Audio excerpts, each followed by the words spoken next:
तो आज हम बात करने वाले हैं एक ऐसी सच्ची और दिल दहला देने वाली कहानी की, एक ऐसे परिवार की जिसका सामना हुआ एक बहुत ही शक्तिशाली श्राप से। एक ऐसा श्राप जिसने उनकी पूरी की पूरी दुनिया ही हिलाकर रख दी।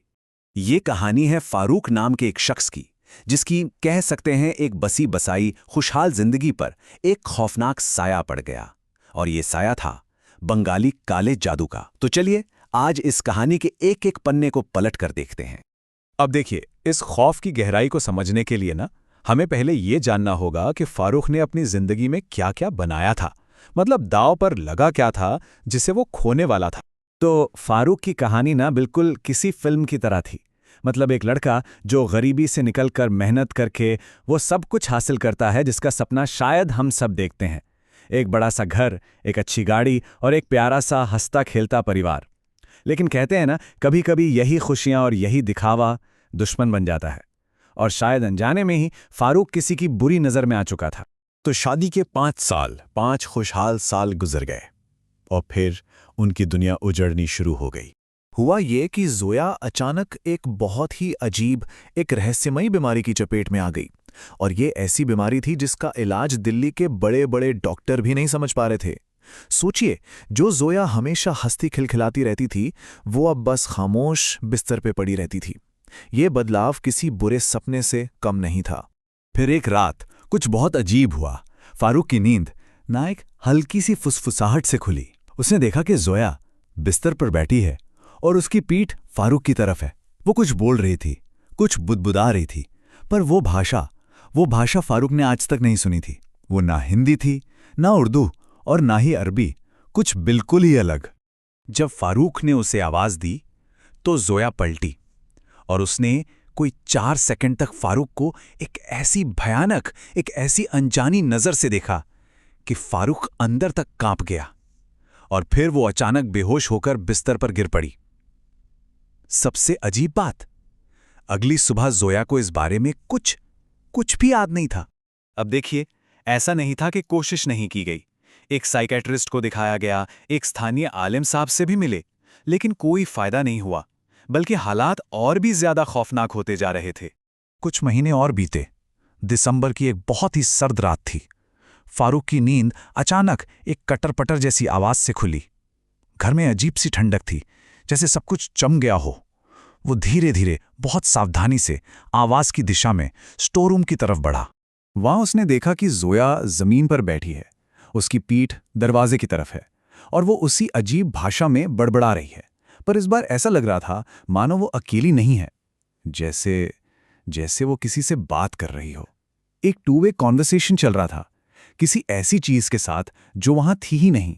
फारूक ने हिम्मत करके लाइट जलाई और जो मंजर उसने देखा, उसे देखकर उसके पैरों तले जमीन खिसक गई। जोया के हाथ में एक कच्ची मुर्गी थी और वो उसे खा रही थी। उसका पूरा चेहरा खून से सना हुआ था। और सबसे ज्यादा डराने वाली बात तो ये थी कि अगली सुबह उसे इस बारे में भी कुछ याद नहीं था, कुछ भी नहीं। ये सिलसिला यहीं नहीं रुका। कुछ दिन बाद फारूक की आंख खुली तो उसने देखा जोया बिस्तर पर नहीं है। उसने घबराकर इधर उधर देखा तो पाया कि घर का मेन दरवाजा पूरा खुला हुआ है और बाहर से एक बर्फीला घना कोहरा अंदर आ रहा था। वो भागकर बाहर गया और उसने जो देखा वो शायद उसकी बर्दाश्त की आखिरी हद थी।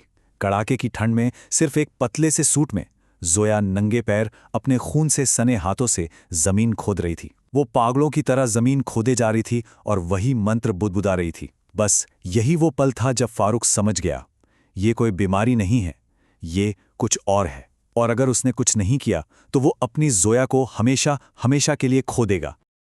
अब फारूक पूरी तरह से हताश हो चुका था। उसने फौरन जोया के घर वालों को फोन किया।